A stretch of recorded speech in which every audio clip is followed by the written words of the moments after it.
Have you guys ever noticed? I don't know if I'm gonna record this, so I don't think of anybody on right now. But if you notice that stocks always have like a median line that they follow, it doesn't matter whether it's a year, 10 years, 20 years.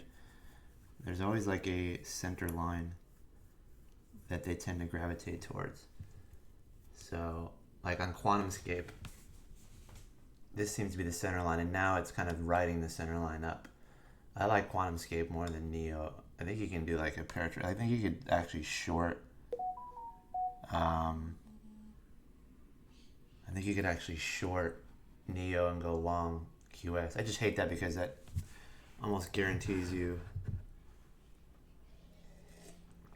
a loss.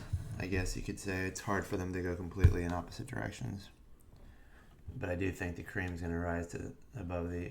I think certain stocks are going to fall off here in the EV sector, and certain ones are going to do well.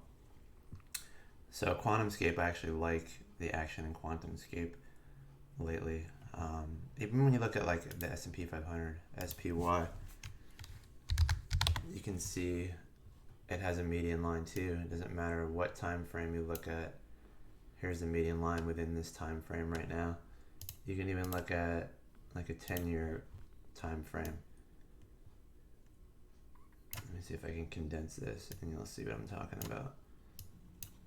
And it never fails that stocks tend to gravitate back towards that medium trend line. Let me see if I can do this appropriately. But for instance, you'll have a line that kind of looks something like this. And you can see how over time stocks tend to gravitate towards that line. Even if we extended that line to the right, you can kind of see what I'm talking about.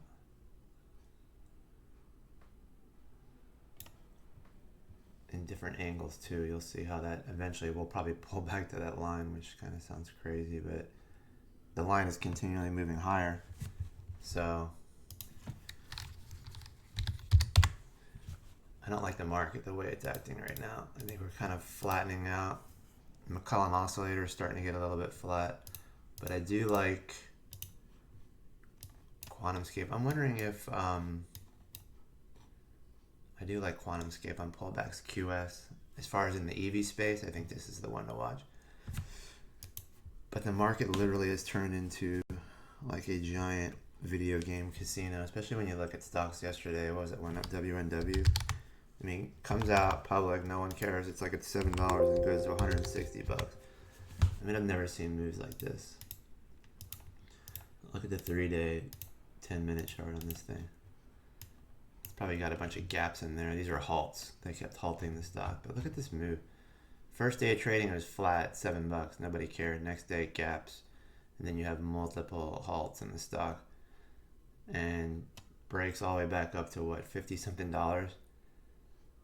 And we still never hit a 90 on the RSI. Even in this giant move here to 160, we never hit 90 on the RSI, which is usually the get the hell out level.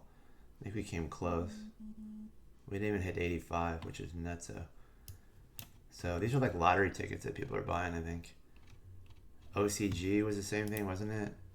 I was looking at that the first day and wasn't doing anything. Look at this thing, round trip. $5, 25, almost back to 5. I think this one actually has a chance to kind of bounce because it never really, it's not starting from such a high spot. Like WNW is now, I don't know where the Fibonacci retracement is in WNW. If we ran a Fibonacci in WNW from the top, I can't imagine where we're at right now. And I don't even know if that's a fair assessment because that's a wick and that's like all motion. But you can kind of see the 50% retracement is $85. So I wouldn't even touch this thing until $85. Even if that's a true indication, we might want to go from the body of the double top candle base, which is actually 142 to $7, and see what we get and get rid of that one. So 142 to $7 gets you to $91. So I wouldn't even touch this thing until $91. And it looks like the Fibonacci, once you extend it out, you can kind of look back and see that, yeah, the first hit was at the 38.2, which we wouldn't know back then because we didn't know the top. But now you can kind of see how it's hitting these little Fibonacci retracement points. You can kind of see how it's bounced off the 78.6, and then it broke and it couldn't hold it. So now it's probably heading to that 91 area. It's at 96 in pre-market because everybody says, well, it's down. I'm going to try to replicate that move back to 160. But it looks like your two spots are like 113, which would broke, and then 96. I'm sorry, then 90, then 75-ish. And then look at the gap right there before the halt. Where was it at? The 50% retracement to the penny. Just about. Look at that. 74.93, I think was the high of that one. 74.69. So the Fibonacci's are coming into play when there's nothing else to go by. Let me see what else is active this morning. I kind of feel like I want a short SPY today, intraday, if it gets close to 372 again. It's just not acting.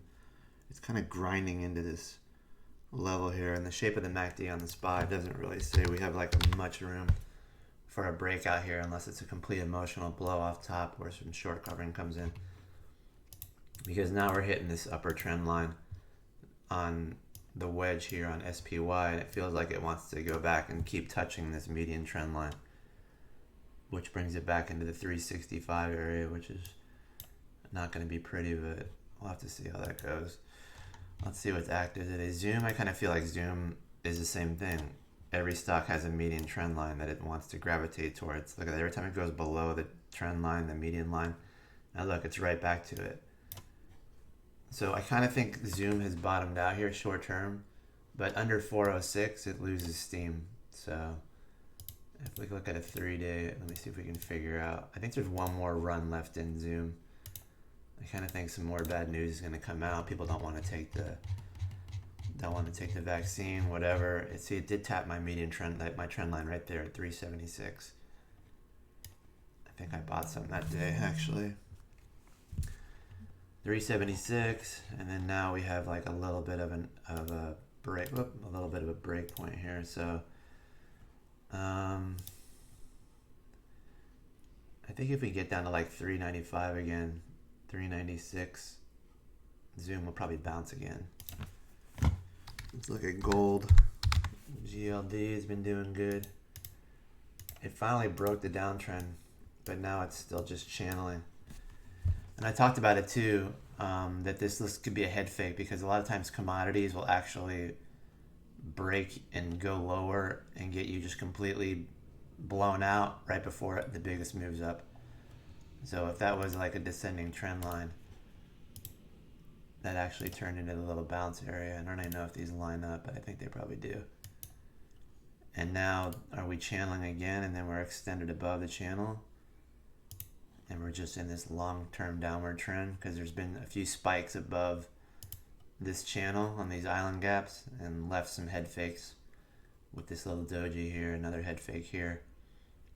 But the lower this goes, the more this move doesn't work anymore. This is going to be a real move to the upside because now you're getting expansion on volume, on gold. That's what you like to see, that little move right there up. Definitely what we like to see, which we really haven't had in any of these other moves. This move here was kind of the opposite. So gold looks like it's kind of bottomed here, which means you could play JNUG probably on weakness. Let me see what else we got here. From a horizontal resistance area, I guess gold is like 179 we're headed to. But is it going to do it in a straight line? We're getting probably a little overbought on gold. If you look at the hourly chart, let's look at a 10-day hourly. I mean, we could look at a 5-day. That's all it's going to take probably. So if you look at the hourly chart, where are we at on the RSI? There's still some wiggle room to the upside. Each time you get above the 70, you've had pullbacks. So we probably still have a little bit of wiggle room in gold here. So it'd be interesting intraday to see if it kind of pulls back to 170. Actually, 175 would be nice, and then that would put JNUG. Where would that put JNUG? JNUG's where the juice is at. We're at one. We went from 95 to 125. Damn. I missed that move. JNUG's getting a little bit overbought here though. That's got more leverage, and you do have a crossover here. So if JNUG or gold pulls back, I'll probably buy it for a scalp here intraday, but I don't think it's gonna. It might just continue on.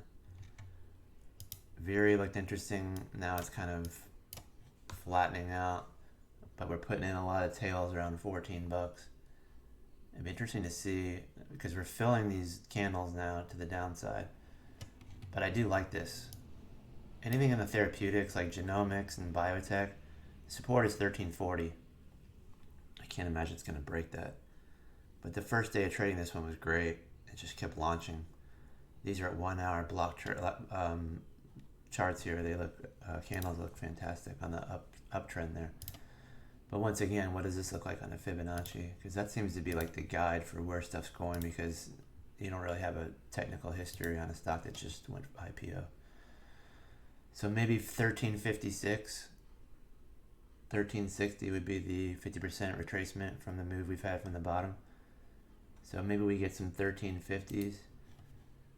So I'll put a little alert in around 1360. I don't think the market's got a lot of upward trajectory today. Yesterday was just grinding into that little top wedge point that I had, 372, just kept hitting and then pulling back. So now we have this little wedge in here. I keep screwing that up.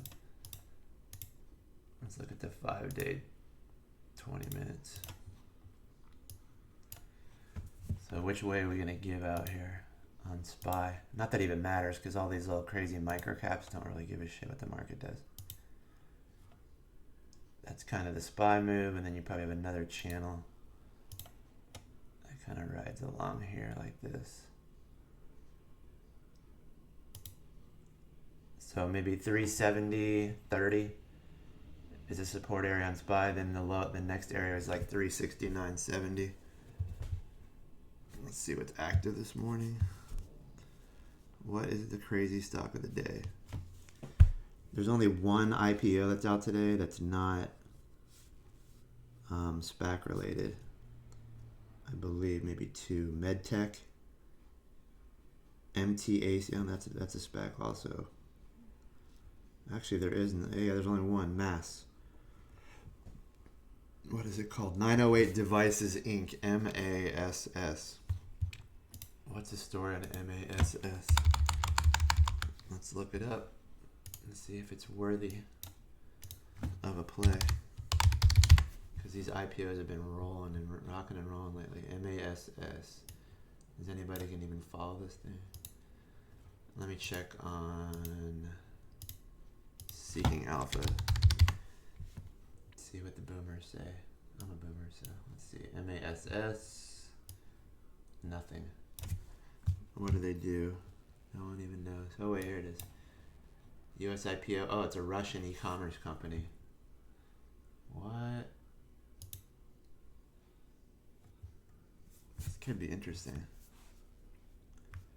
MASS. It's got a cool name too. 908 Devices. It's only doing 6.5 million shares. Huh. Offering's $20, so anywhere in the range of 20 that it opens probably is worth it. 18 to 19, actually, they lowered it slightly. So today's the first day. Mass is democratizing laboratory mass spectrometry and it's simple handheld. And what the hell does that mean? Huh. I'm gonna keep it on the list though. MASS. So I want to short SPY if it gets up to 372. If we can get down to 369.70, it might go long. Let's add an alert. Where'd my alerts go? I'll make the alert 370.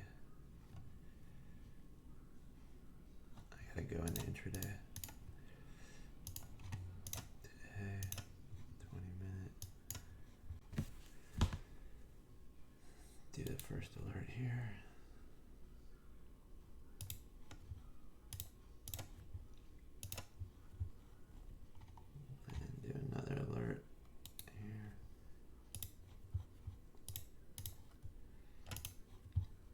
Yesterday I was actually short on Neo and made some good money again intraday. And I kind of think that Neo is the weaker of the group here. Neo is literally trying to curl and break, but it can't even get a touch on the MACD, and the volume's really not right there. And we've kind of created a little bit of a kind of like a bear flag in here. It's trying to turn into a bull flag, but this flat bottom here, if we start to break this little median line here, I'd say 43.40 is your support. I think this goes down and touches and breaks lower here if this little EV bubble bursts temporarily. But the 52 candle on Neo, I don't know why people love this stock so much. Actually, the 52 candle was the break and the low was there. So target price on the high end would be 46.91. I was surprised it got above 45.20 yesterday, 45.30, which is the 50% retracement, because every day it did that, it kept falling back on the 52. Intraday, yesterday it kept falling back. I'm not sure if it was yesterday.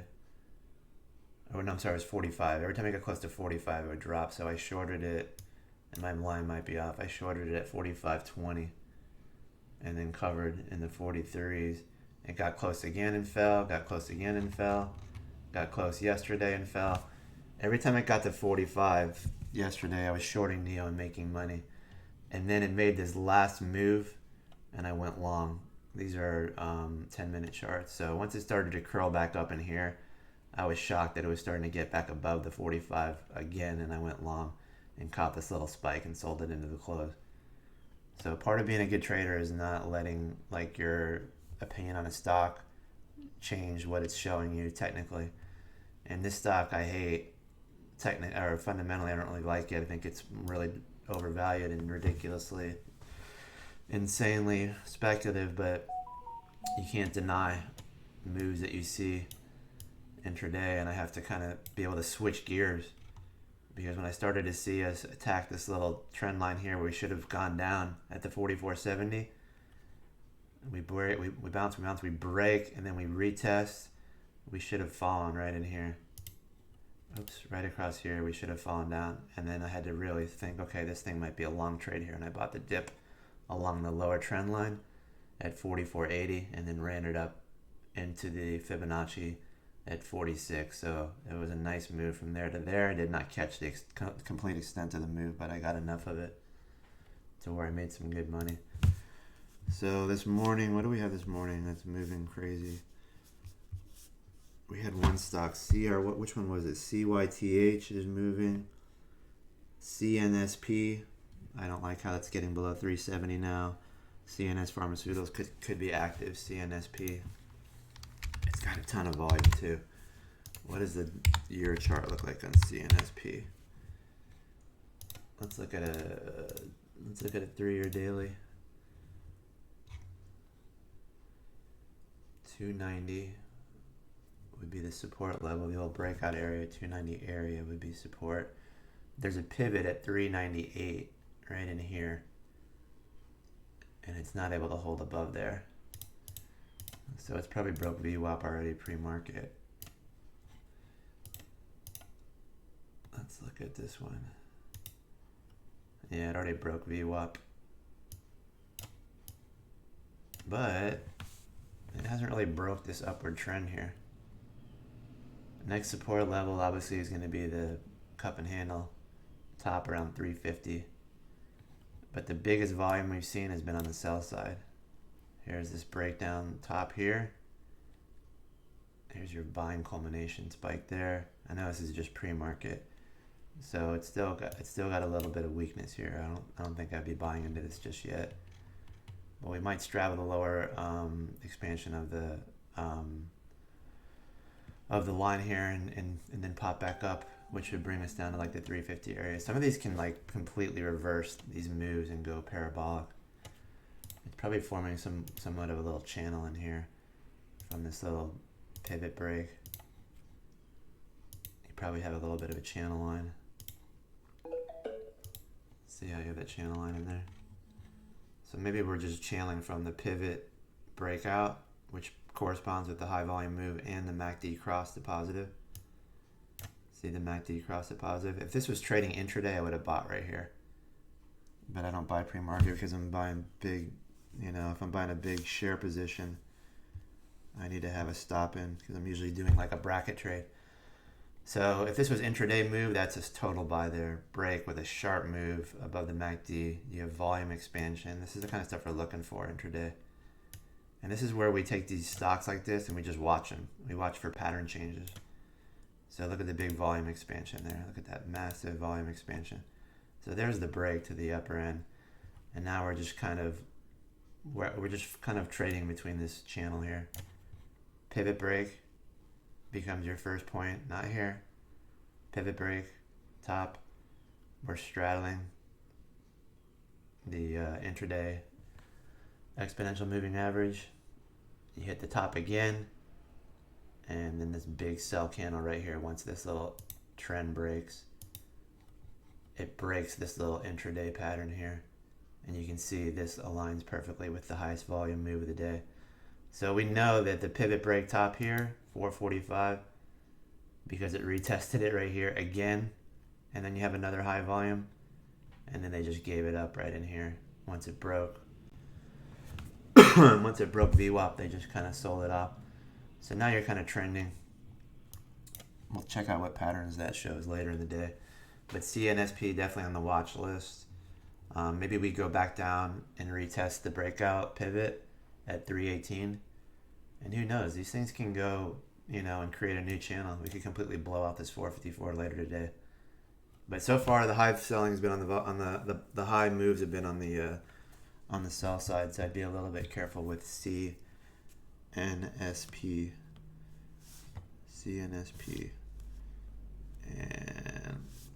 let's see what the Warrior Trading guys got going on today. The guy that makes $150,000 per day. To WNW. Then a question that I have is, what is he looking at today? SCPE. Oh, I traded that yesterday.